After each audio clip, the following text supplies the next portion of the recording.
This is an It's Your Break production, so sit back and take a break. Welcome to It's Your Break. Hi, I'm Jonathan Mertz, and coming up on this episode of It's Your Break, we are heading to the big city of La Grange, Kentucky. Okay, maybe it's not that big, but it was the crossroads of Kentucky at one point. Historically, La Grange, before it was called La Grange, was called Crossroads. That's today's guest, Chris McGill, who started Crossroads La Grange Classic Hits Radio, which is more than just a classic hits radio station. As you'll find out, the whole story is coming up next as we go on site, Crossroads Radio.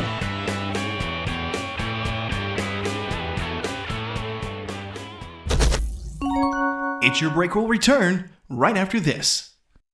Subscribe to the It's Your Break podcast on Apple Podcasts, Google Podcasts, Spotify, Amazon Music, Audible, YouTube, and iHeartRadio.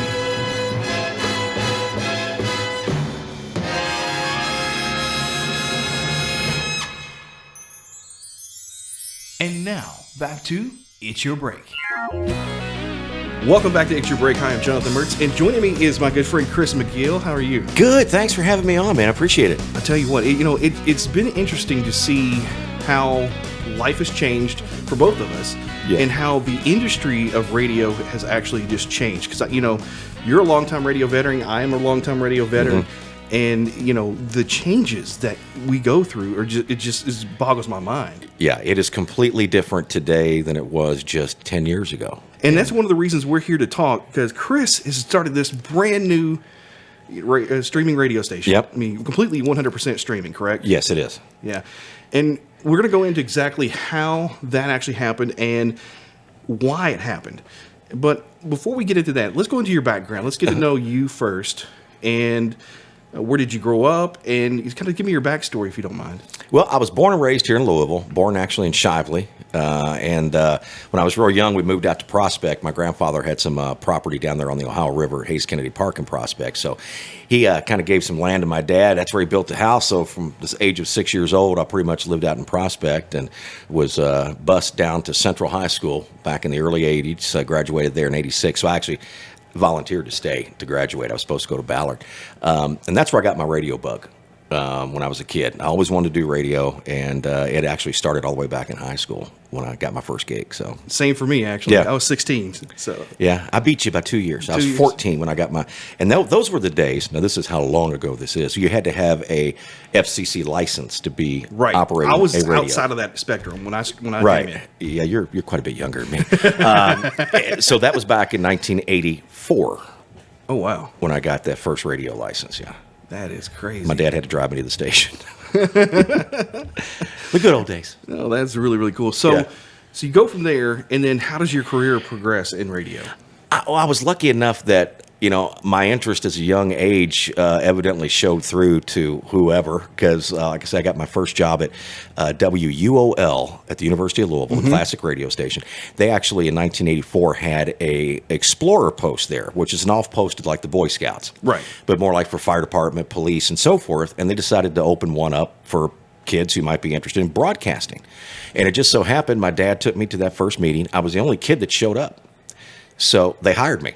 Oh, that's cool. And that's how I got my first job. And, of course, my first job was a classical radio station. I was just pushing buttons and making sure the weather report ran and all that kind of stuff. But I eventually got my on-air start there, too, just doing weather forecasts and eventually stock reports before my voice had actually changed, which was kind of funny. Listening to those air checks nowadays. Do you still have any of those air checks? I do. Where they are, I'm not sure. I did run across. My last cassette tape recorder in the house was years ago. I did find one though, and I found some old air checks from the years I was with QMF, Ron Clay, Barry, and Troy. I got some air checks of those, which are really kind of cool. But yeah, I found several from those days, but I haven't found any yet that go all the way back to that day of. It amazes me when I go back and I listen to some of my old work from WQMF as well as from their Eminence radio station. And when I started at Eminence, I was, like I said, 16. And listening to my voice then and listening to it now, you're like, this is so weird how much it changes. Even when your voice has kind of already started that progression. Right. I listened to a tape the other day that I did find from 1980, I guess it was 87 or 88, when I was at QMF. And I can hear a difference then and that was later. That was a few years after I got started, and my voice obviously had changed by then. But yeah, it's and they always say back in the old days they were like, you smoke a pack of cigarettes a day, you'll be good on radio. They didn't tell you though. You smoke a pack of cigarettes a day, you'd be great on radio for 10 years and you die. Yeah. They didn't tell you all that. But, right. Back in those days, it was like, yeah, you smoke and you'll sound good on the radio. So you do that, and then eventually you start making your way into TV, correct? Yeah. It was that was not a planned move. I had been in radio for, I don't know how many, 25, 30 years. And I was working for Clear Channel Radio. It was Clear Channel at the time before iHeart. And they hired me to run their traffic network for all their stations here in Louisville. Mm-hmm. And then I eventually was a regional manager, so I would travel and open up different markets.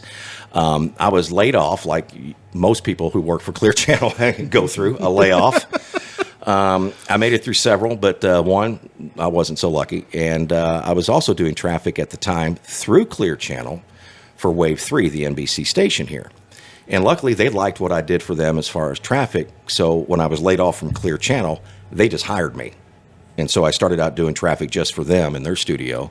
And that eventually led to reporting and eventually anchoring the 6 and 11 o'clock on the weekends. Oh, that is cool. So it just seems like sometimes things just follow in path and you just land in it. They do. And television was something I always thought about doing. I always wanted to do it, but I didn't think I'd ever actually do it.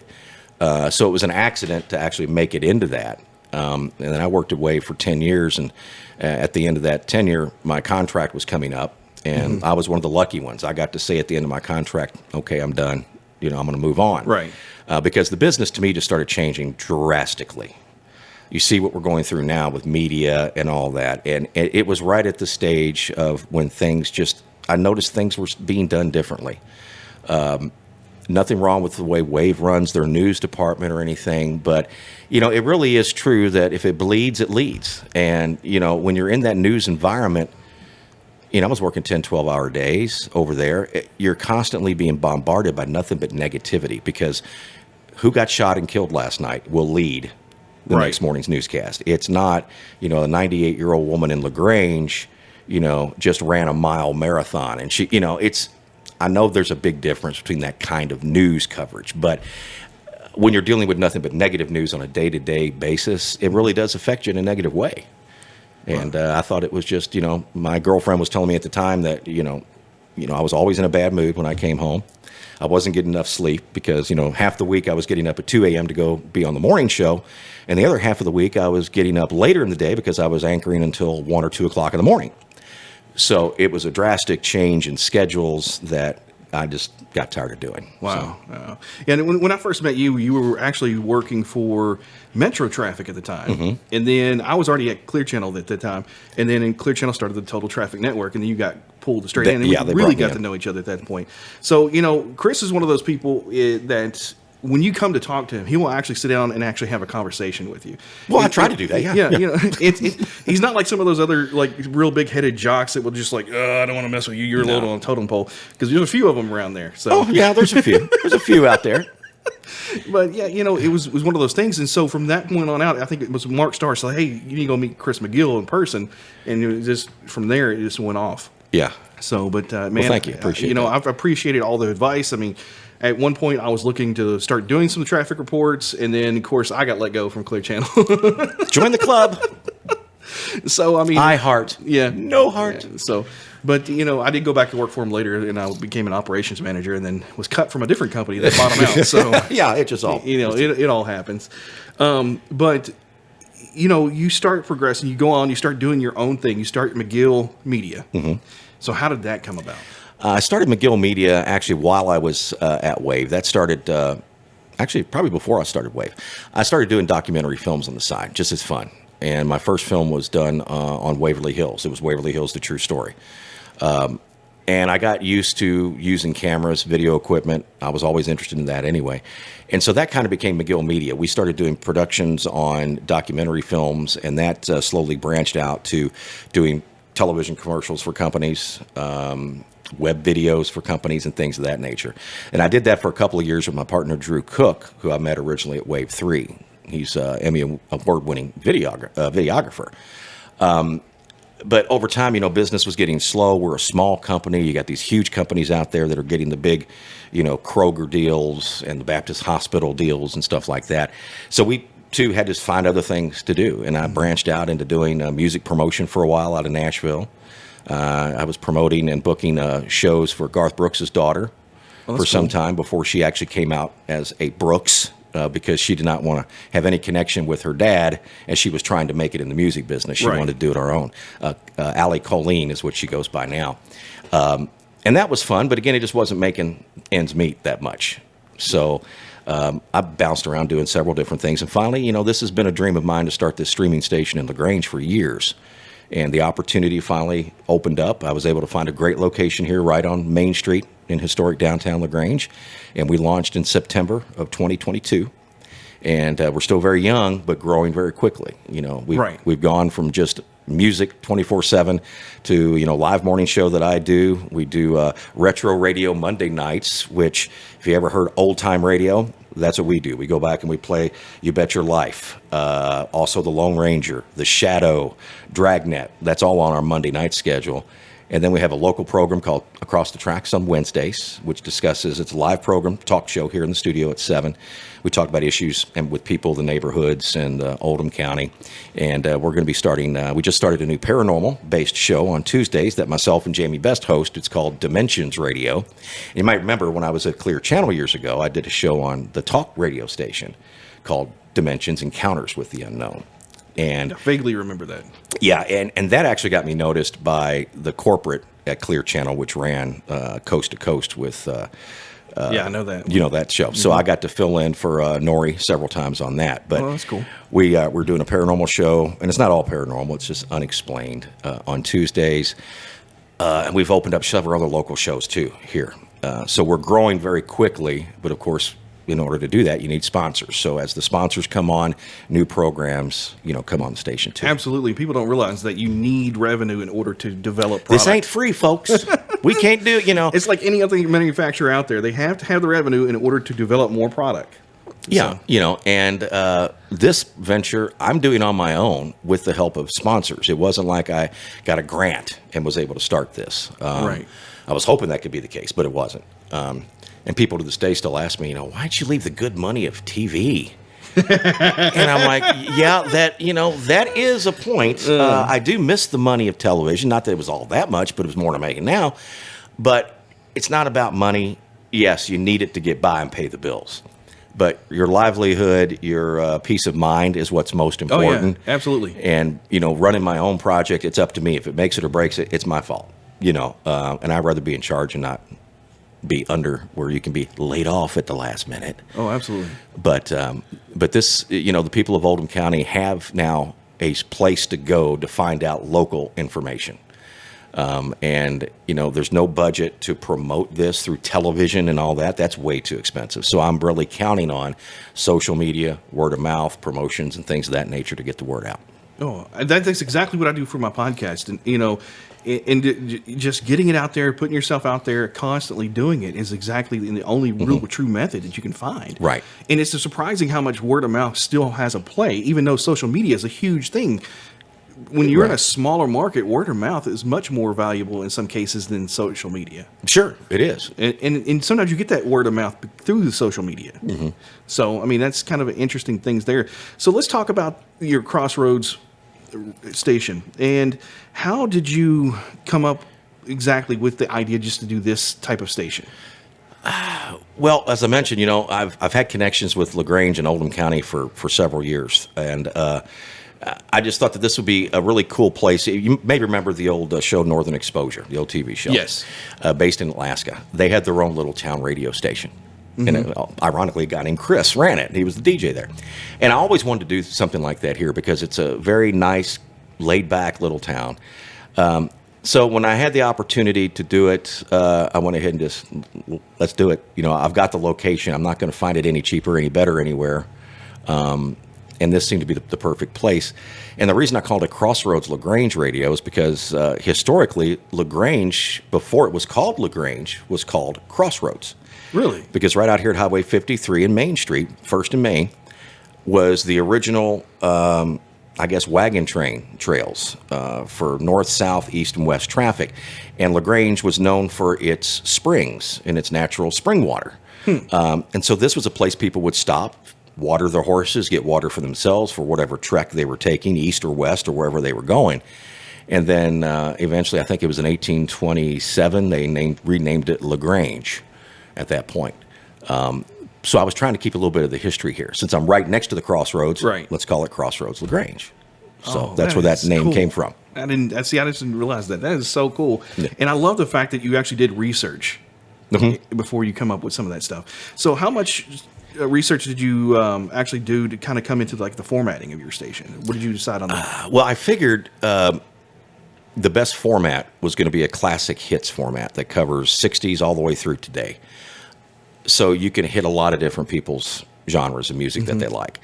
And we offer specialty programming too. Like, we don't play country normally during our normal format day. But we do classic country Saturday nights now with Ron Wayne Scott from 6 to 10 p.m. on Saturdays, where we play all old classic country from the 60s up through the late 80s. Before, in my opinion, country just went... You know, I love you, Shania Twain, but when you started putting pop into country, and then now you started with Garth, though. Well, yeah, and we do actually, play Garth on the weekends. If you really wanted to go back to it, it actually started with Kenny and Dolly. Yeah, because they were really that's the classic, they were having those crossover hits, and so did Glenn Islands Campbell. In the Stream. And Glenn Campbell did it too. So I mean, it started there. Country music tried to do what pop was doing for a very long time, which was have a formatted music thing that they knew was going to work, and that's what you hear today. And that's why it sounds so much like pop radio, because it's the same formula. And you have rap country. Yes. And which I was very surprised to hear. I didn't, that took me by. So I was like, wow, that's different. Oh, yeah. It is totally different. It's, you know, it's amazing how you hear so many of these different genres, but it's interesting too that you don't stick and put yourself in a box. Because when my first radio station I worked at in Eminence was a bluegrass radio station, but our boss, which was Dave Markham at the time, and which he owned it the entire time I worked there, but he would do alternative programming on the weekends, you know, just like Acoustic Cafe and things like that were more of acoustic sounding music, but it was all the pop. You know, you got to hear bare naked ladies strip their stuff down, and but it fit, you know, it fit the programming, and they would have other specialty programming, local programming that would come in. So being able to diversify yourself and not just put yourself into one box, I think is critical. It is for a station like this, because you're trying to reach a wide range of audience. You know, I think demographically, I don't know the specs on, you know, Oldham County, because this is not just a La Grange station. It's for all of Oldham County and whoever listens. You know, we're for everybody. But I think the 35 to 54 age group is basically who's listening. There's plans to add a high school program for kids where they can come in and host their own program. Right. You know, that'll bring in the younger audience for that particular time of the day. But I think the classic hits, we're playing a little bit of music that no matter what kind of music you like, you'll hear something that you like within an hour of listening. That's really cool. You know, one of the things I always thought, if I ever actually owned a radio station, I was going to do it more almost like the way TV is formatted. So like every, you know, it would have a block and it would change format. You know, based on the show, because not every TV show is exactly the same genre. No. You know, you got a comedy, you got a drama, you know, and all this other thing. So that was the thing that I always thought, because that was the only way to truly, in my opinion, to stand out, because you have these country radio stations, and all they are country. You have the pop stations, all they are is pop. You know, they don't diversify until it's Christmas, and then a lot of them are just then it's all Christmas music starting in October, which is way too early. I didn't start playing our Christmas music until Thanksgiving morning. Right. Thanksgiving morning, we added the rotation of Which Christmas. Traditionally that was the case. Yeah. After Thanksgiving, then you can welcome Christmas. Not right after Halloween, you know. Right. You know, I don't know. It just boggles my mind. So what are your plans moving forward with the station? What would you like to see come out of it? What we're going to do here in 2023 is going to build it out to where we have live jocks on the air most of the day. Right now, I'm live in the morning. We occasionally have a live afternoon guy, Ron Wayne Scott. He does his Saturday nights classic country live here in the studio on Main Street. But I want to have someone on midday live and then early afternoon, because Ron comes in the afternoon at 3, so we'll need someone for that early midday until 3 o'clock. We have some other programming that's going to be coming on in the coming months that takes care of that 7 p.m. to midnight time slot. I even toyed around with the idea, you know, Wolfman Jack is now, even though he's been dead for years, great jock, his shows are now in syndication. Yeah. And which are really interesting to listen to. But the only problem is, at least I was thinking, yeah, that'll be interesting for somebody for a week to listen to. And until you get the voice keep going like this all the time. Yeah. But then it's going to get old. It is going to get and old. you ain't going to want to listen no more. So I was like, let's not waste money on that. Let's, just wait. And I take feedback from the listeners. That's how we started the country weekends. Yeah. So. And one of the things I always kind of, when I was doing some of the formats like a QMF and stuff, we always had flashback with Bill St. James, who had this amazing, like, real deep voice. You got to get that proximity fact, because otherwise my voice isn't going to be deep enough for his thing. But it was always real cool to listen to the show, because he would talk about certain topics to fit around the music. Oh, yeah. And he would fit them into those boxes. So, and sometimes it was a far stretch, but he would tie something in that would make it get there. Whether it was the history of the song itself, how it was written, or the controversy behind it. It was a history lesson, but it played all your favorite songs, and you got there. I would love to get those old flashback albums, because they would come to the station in album form in those days. Yeah, I'm showing my age now. Yeah, I remember when Flashback would come in once a week. You get it on a Thursday. I think it was aired on a Sunday or something. It was 2 albums, a double album set. You had to flip the album while your local commercials were playing, and queued up the album on the other side for the second half of Flashback. But Bill St. James, those recordings are still out there. You can still find them. That's cool. And I even thought about maybe doing that too, because Flashback covers, of course, that was the 80s, and it was covering the 60s music back in those days. Now, Matchbox 20, hell, that's classic rock. It is. It's like, that's over 20 years old now. Wow, I'm getting old every day. It just boggles my mind to think these things. And like when I was a kid, and what oldies was considered then, and then like now your music's considered oldies. Yeah, it's like, oh, it's so weird and strange. What we're playing is considered, I guess, oldies, classic hits. Even though we do go into the 90s, and like Adele, if it's a #1 hit song everybody likes or something, we'll throw a couple of those in in an hour. Yeah. But I just figured the classic hits was probably the best format to do this type of station with, because we can still have, like you mentioned, specialty programming. If we get enough requests for, big bands, hell, we'll do a big band show on a weekend or something. That's cool. It's just what the people want. I want to be the station in Oldham County that people can turn to listen to great music and hear local information and local entertainment. If people are wondering where that rumbling's coming from, if you're just listening to the podcast, it's a train. I don't know if you can see it or not with the lights, but probably 50 feet from us? Yeah, 50 feet from us, yeah. So, that's and what you're hearing. That adds the ambiance in the morning when I'm on the air, because I say, okay, folks, hear the train in the background. You're going to have a delay coming through La Grange because it's blocked. That's awesome. That is cool. But, as you're watching the video, you may be able to see some of it throughout the front door windows a little bit, or in front windows, but, it's just really, really cool. I was like, man, this is cool in a way. It's right there. It can be annoying for certain things. Whenever you want to leave and go somewhere, it's always the train that you got to wait for. But I want to move on, because one of the things I want to talk about is your app, because you have a streaming app.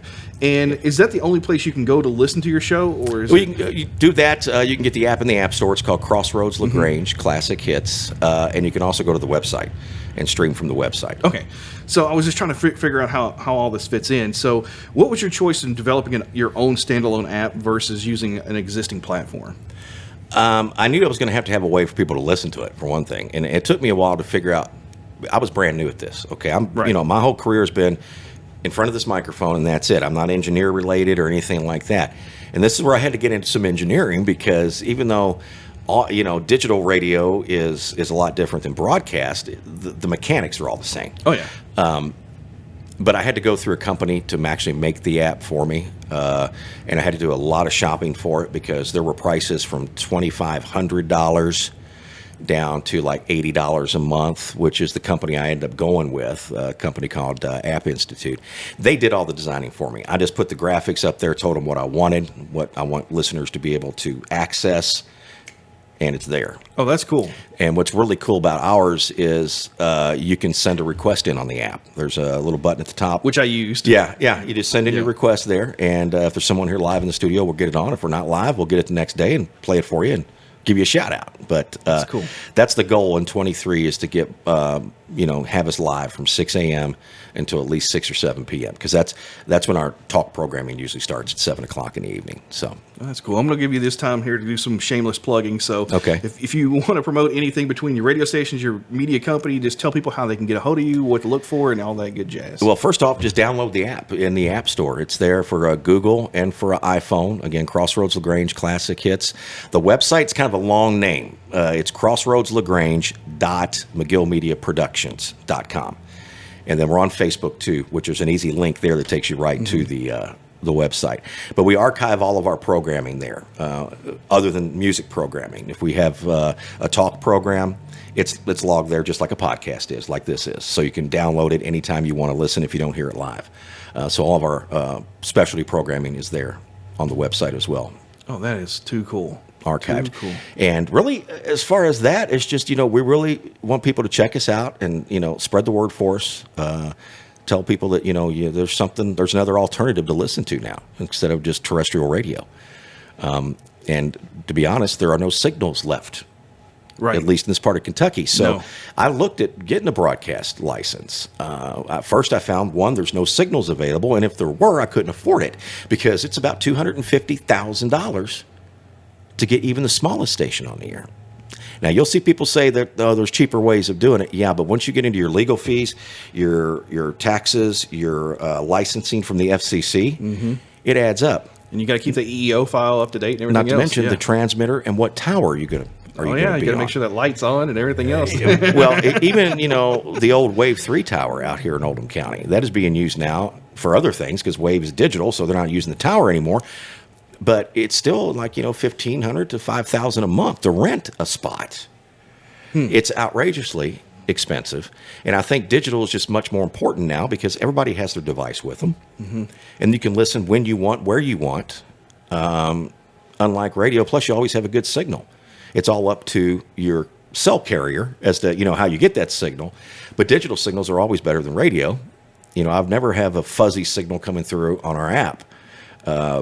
Where if I listen to QMF out here or any Louisville station, you can actually hear the fuzz in the background. It's not coming in that well. Right. Because it's so congested, all the dial is just full of stations. It's funny that you say that because one of my theories is when I got into networking and got it looking at different things and how the cellular networks work and all this other stuff, and I got thinking they should only have a set of so many frequencies available, like that don't overlap, don't interfere, and those say there's 6 frequencies. Well, let's say all of Clear Channel's frequencies can go across one, which they are kind of doing with HD radio to an extent, but go beyond that, where it can really dial in like thousands of stations, just off a digital signal and make it broadcast out there. And your receiver, as it travels down the pipe, you can just dial it to whatever station you would like if you're going to be, kind of like what we do with our cell phones today. But that's what my theory was back then. But cell phones have already done that, and you don't have to worry about it. And that's what's, you don't really realize it, I guess, unless you really think about it. But broadcast radio and digital radio are very similar because you're still using the airwaves. Mm-hmm. I mean, even if you're a digital station, that signal is still going through the air, being transmitted through the cell tower here or cell tower there, where a broadcast station is just putting it out in the airwaves. But it's all being broadcast basically the same way. Right. Well, Chris, thank you so much for coming on the show. Well, thanks for having me. I appreciate it, Jonathan. It's good to see you again. You too. And, come on our show anytime you want, man. Come in here, and if you want to do a weekend show, let me know. Will do. Thank you, man. Thanks, brother. This episode of It's Your Break was not a paid advertisement. The thoughts and comments of the hosts or guests are those of the individual speaking and not necessarily that of It's Your Break or Spark a Vision. Follow Jonathan Mertz on Twitter, TikTok, and Instagram at Jonathan Mertz. Follow It's Your Break on Twitter, TikTok, and Instagram at It's Your Break. Subscribe to us on Spotify, Apple Podcasts, Google Podcasts, Amazon Music, YouTube, and the iHeartRadio app. This episode of It's Your Break was hosted, announced, engineered, edited, and produced by Jonathan Mertz, and was recorded and produced at the Spark a Vision Studios. All sound effects were obtained through Sound Ideas, Pro Sound Effects, iStock, Avid, and Spark a Vision. It's Your Break is owned and distributed by Spark a Vision. Copyright It's Your Break. All rights reserved.